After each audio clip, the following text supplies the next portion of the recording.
Okay, I'm going to do a little reiteration of a shower pan drain, a shower drain if you will. The reason is because I'm constantly still getting bombarded and harassed by people saying that my pre-slope will make a shower fail. I disagree. I have a YouTube video called Pre-Slope Explained that I made about 2 or 3 years ago now. About 3 years ago. And I'm going to put the link right here because I'm going to put the link right there on top, right there. You can click on that link and you can watch my whole video and my explanation as to why I don't believe in pre-slope. But I'm going to give the short version. If I were to do a pre-slope, then my final shower pan that I pour is going to come up to here. Now you see these troughs. So you have troughs and you have weep holes. And so there's 4 weep holes in most every shower drain, and they're in this particular shower drain anyway, there's at least 6 of these troughs. So if water, and that's a huge distinction, and one of the reasons that, well, anyway, I'm not going to go on to my diatribe, but basically you're trying to prevent water from getting into your pan to begin with by virtue of picking a larger tile, using sanded grout, using an admixture grout, and sealing that tile very well. Even if you move into a house and you have no history on it, seal your shower tile very well so that water won't penetrate into your pan. If it should penetrate into your pan, all my naysayers will say, well, your water is going to be stagnant. You're going to have gallons of water that's going to ruin your pan. And to a point that's true. If you're not doing this part right, you're absolutely correct. You have 1/8 of an inch maybe where these troughs start, and then maybe a 32nd of an inch between the top of the trough and into the weep hole. So it's negligible. You have 1/8 of an inch, 1/8 of an inch. Let's say that we were dealing with this side here, you know, it's about 1/4 of an inch here, but here it's 1/8 of an inch. If water gets to this level, it's still going to get into your troughs and it's still going to get into your weep holes. So we're talking about 1/8 of an inch or nothing. Nothing would be with the pre-slope, and without a pre-slope, you're talking about 1/8 of an inch. Now the idea being is that your pre-slope doesn't negate water from penetrating into your pan. And all my naysayers will say that water will find its way down to the pan liner because of that pre-slope that they're doing. The water will gently go down, straight down to their pan liner, find the slope, and then just find its way to the weep holes, and that's garbage. It's not going to happen. I have a huge 3x5 shower pan here, and there's no way if I pour water over here that water is going to sink into all this mortar, this mortar topping mix. If I poured water on here, it would not go down into this tub. It would expand out. Capillary action would see to that. It would expand out. This pan would be totally saturated before this slope did any good. The pan, let me say it again, for those who understand, it has nothing to do with gravity. It has to do with capillary action. The pan will be totally saturated before that slope does any good. So yes, maybe by the time your pan is totally saturated, water will have a tendency of sloping down quicker and easier than if you don't do a pre-slope, but guess what? Your pan is still saturated. So it doesn't really matter. It's illogical to think that, oh, I'm going to save myself a couple of years if I do a pre-slope as opposed to not at all. The whole point is don't get water into your pan, right? Don't get water into your pan.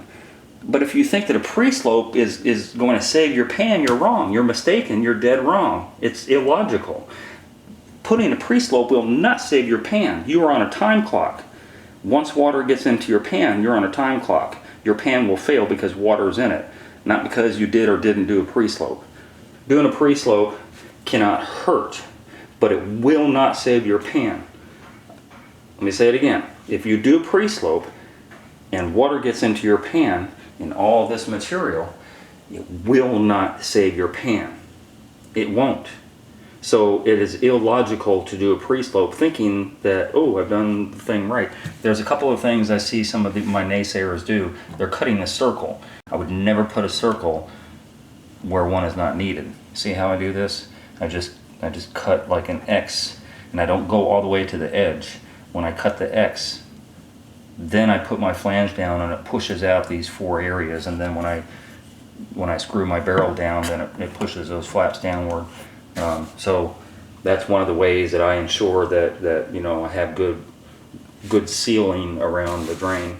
Odie, who makes these drains, and you know, who ironically makes the liner and all that stuff, have no video, have no mock-up, have no way to show, no way to prove, no scientific evidence whatsoever. Nobody has a video on YouTube showing that putting a pre-slope actually does some good. Not one video. If you find one where you can see, I mean, clearly that the pre-slope does good, put the link below. I would be really interested, but I don't believe one exists. Here is an interesting little caveat to what I've been trying to explain. This is actually a mock-up of a shower pan. So when I cut out on my plywood to make it flush, you see this is tapered on the edge, and so I taper out the plywood with a Sawzall blade so that it sits flush. Somebody had actually pointed out to me, which I knew, but you know, they're trying to point out to me the issue with not having a pre-slope. So they're pointing out the fact that there are troughs, there are weep hole troughs, if you will, on the bottom as well as the top. So when I've done other videos, I've shown these troughs, and I've also shown these weep holes. And the weep holes, like proper, those are actually holes. These are troughs. But then at the bottom they have a trough also. So I guess the whole point of them pointing out this fact is that without a pre-slope, you know, you might be in trouble, and it actually helps my argument. Without a pre-slope, when you're down here like this level, what I was saying before is you have about a 1/4 inch rise from the bottom of here before it ever gets to here, and then this would be an 1/8 of an inch rise before it ever gets to the trough. That's what I pointed out in my video. But look at that. So if you're going to call it a weep hole, which I really don't, you have 6 of those that go all the way around that are flush, right? So even if you end up with water because you have no pre-slope, the most it's ever going to get to is there, and then you have this added feature of the top trough, and then you have the added feature an 1/8 above that with the weep holes. So again, I'm not saying that a pre-slope is not good or bad. I'm not saying that, you know, if you do a pre-slope that you'll be in trouble. In fact, just the opposite. If you care to do a pre-slope, then good for you. My argument is that pre-slopes don't really do any good, and I can't emphasize that enough, just based on what I just showed you here. That you have a pre-slope means that you anticipate water that's going to get in your pan, and we're trying to negate that. We're trying to stop water from getting in your pan in the first place. So if water does get in your pan, all the pre-slope does is buy you a little time, because now you have a slight slope that may or may not work to get to these troughs and these holes.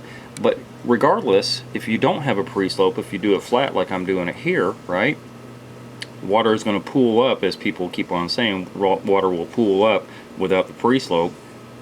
And I disagree that the pre-slope will help, because you're 100% saturation at that point.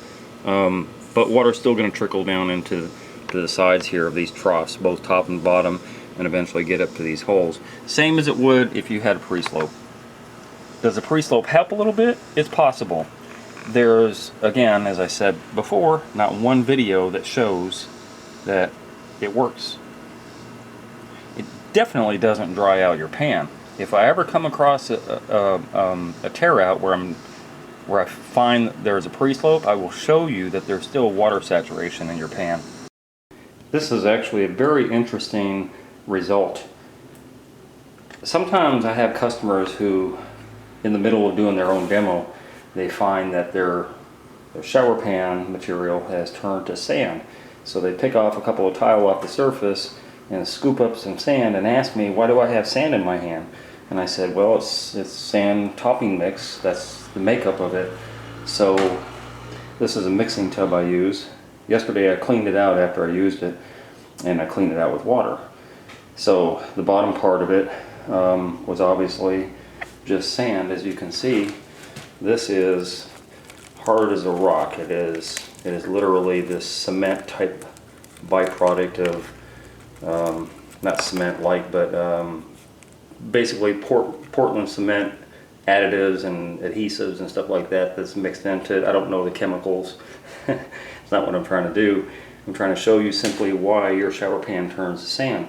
When I clean this out with water, I scooped up some of this sand in the interim, and look at this.